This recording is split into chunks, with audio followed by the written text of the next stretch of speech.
कि वो हनुमान जयंती नहीं मनाई गई, वो कहीं ना कहीं नेताओं ने अपनी जयंती मनाई है। तो मैं उन नेताओं को भी कह देना चाह रहा हूँ, हमारे धर्म को धर्म रहने दो, धर्म को धंधा ना बनाओ। पूरा प्रशासन जानता है कि हनुमान जयंती के अंदर किन एमसीओ ने, किन नेताओं ने वहाँ झाड़ू लगाई। आम आदमी की श्रद्धा जुड़ी हुई थी, जो इन्होंने उसको राजनीतिक रूप दे दिया। हम लोग दूसरे को तो मैसेज देते हैं कि सब हिंदू एक हो जाओ, क्षत्रिय वैश्य शूद्र सब एक हो जाओ, ब्राह्मण सब एक हो जाओ। ये संगठन कब एक होंगे?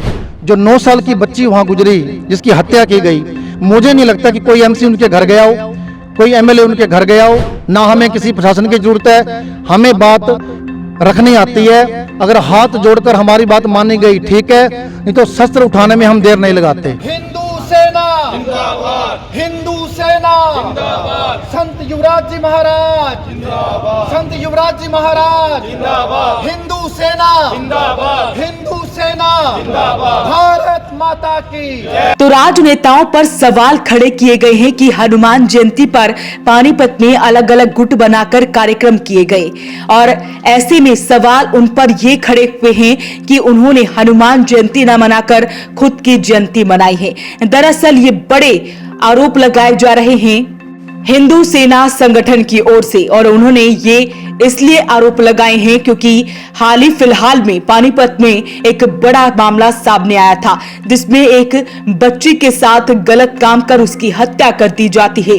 परिवार वाले विरोध करते हैं, उसके बावजूद कोई भी नेता उनके घर तक नहीं पहुंचता है।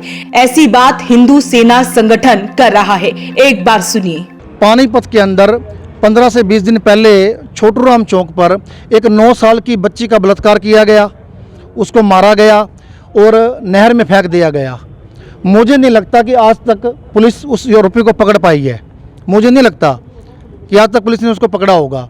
और दूसरा, शहर के अंदर अभी थोड़े दिन पहले एक हनुमान जयंती का प्रोग्राम हुआ था।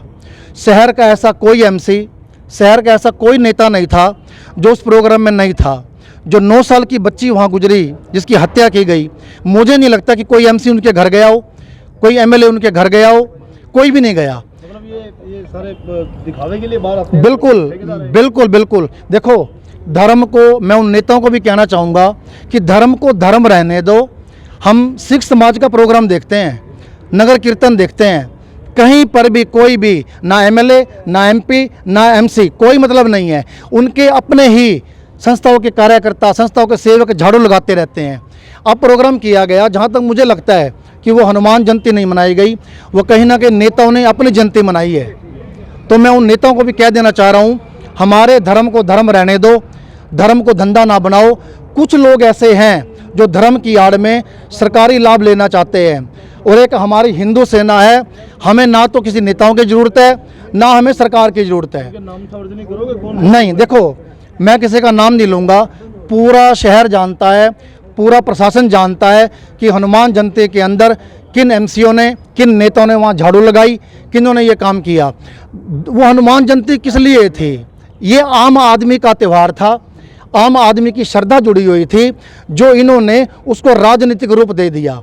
मैं नहीं कहता कि राजनीति को जय श्री राम नहीं बोल सकते, बोल सकते हैं, लेकिन जहाँ धर्म का काम होता है उसको धर्म रहने दो, धर्म को धंधा ना बनाओ, धर्म की आड़ में अपनी राजनीति ना चमकाओ। हम लोग दूसरे को तो मैसेज देते हैं कि सब हिंदू एक हो जाओ, क्षत्रिय वैश्य शूद्र सब एक हो जाओ, ब्राह्मण सब एक हो जाओ। ये संगठन कब एक होंगे? आज हम प्रदर्शन कर रहे हैं, एक हफ्ता पहले विश्व हिंदू परिषद मुझे लगा था वो आया हुआ था यहाँ पर। तो मैं उन संगठन वालों को भी कहना चाहता हूँ कि जब हम सभी संगठन एक जगह आकर जब इकट्ठे खड़े होंगे और हमारी बात अगर कहीं नहीं सुनी जाएगी, धर्म के प्रति ऐसे अगर अत्याचार होता रहेगा, बड़े बड़े अधिकारी इसको अनसुना करते रहेंगे, तो वैसे तो हिंदू सेना 24 घंटे तैयार खड़ी हुई है। ना हमें किसी प्रशासन की ज़रूरत है, हमें बात रखनी आती है। अगर हाथ जोड़कर हमारी बात मानी गई ठीक है, नहीं तो शस्त्र उठाने में हम देर नहीं लगाते। तो ऐसे में बड़े आरोप और बड़े सवाल खड़े कर दिए गए हैं राजनेताओं पर कि वो अपनी राजनीति चमकाते हैं, और ऐसे में वो उस परिवार के पास नहीं गए जिन्हें उनकी आवश्यकता थी। भारत देश के अंदर ही हिंदू सुरक्षित नहीं है। और रही बात, आपने भी देखा होगा पश्चिम बंगाल के अंदर मुर्शिदाबाद शहर के अंदर हिंदुओं के ऊपर इतना अत्याचार हुआ है, इतना घिनौना अत्याचार हुआ है कि हम उनका वर्णन नहीं कर सकते। और आपके चैनल के माध्यम से आज पूरी हिंदू सेना यहाँ पर इकट्ठी हुई है और एक मैसेज देना चाहती है सभी हिंदुओं को कि ये कोई ज़रूरी नहीं है कि रोष प्रदर्शन संगठन ही करेगा। ये कोई ज़रूरी नहीं है कि मेरा ही दायित्व है कि मैं रोष प्रदर्शन करूं, मुझे दुख है। बड़ी शर्म की बात है, इतना बड़ा शहर पानीपत है, इतना बड़ा ज़िला है, मुझे नहीं लगता कि संगठन के अलावा कोई आम आदमी भी सड़क पे कभी उतरता है क्या।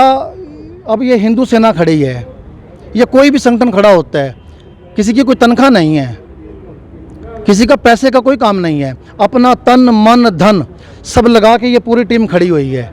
लोगों को लगता है कि ये बड़े बड़े संगठन बने हुए हैं, पता नहीं इनको ऐसा कौन सा लालच है, ऐसा कौन सा इनके ऊपर दबाव है या प्रेशर है या क्या कुछ ये कमाते हैं। जब देखो ये रोष प्रदर्शन करते हैं।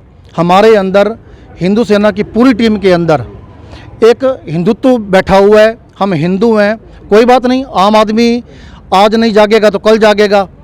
बांग्लादेश में क्या हुआ है, बांग्लादेश में यही हाल हुआ था। तो ऐसे में सवाल जरूर खड़े होते हैं कि उस परिवार के पास कोई भी क्यों नहीं पहुंचा, कोई भी राजनेता क्यों नहीं पहुंचा, क्यों? क्योंकि वो गरीब परिवार से था या फिर कुछ और था। तो ऐसे में आप ही बताएं हमें वीडियो में और कमेंट करके जरूर लिखें कि हिंदू सेना संगठन की तरफ से लगाए गए बड़े आरोप और बड़े सवाल कितने सही और गलत हैं। वॉइस ऑफ पानीपत के लिए सूरज शर्मा के साथ कुलवंत सिंह की रिपोर्ट। हिंदू सेना जिंदाबाद, हिंदू सेना जिंदाबाद, हिंदू सेना जिंदाबाद, संत युवराज जी महाराज जिंदाबाद, संत युवराज जी महाराज जिंदाबाद।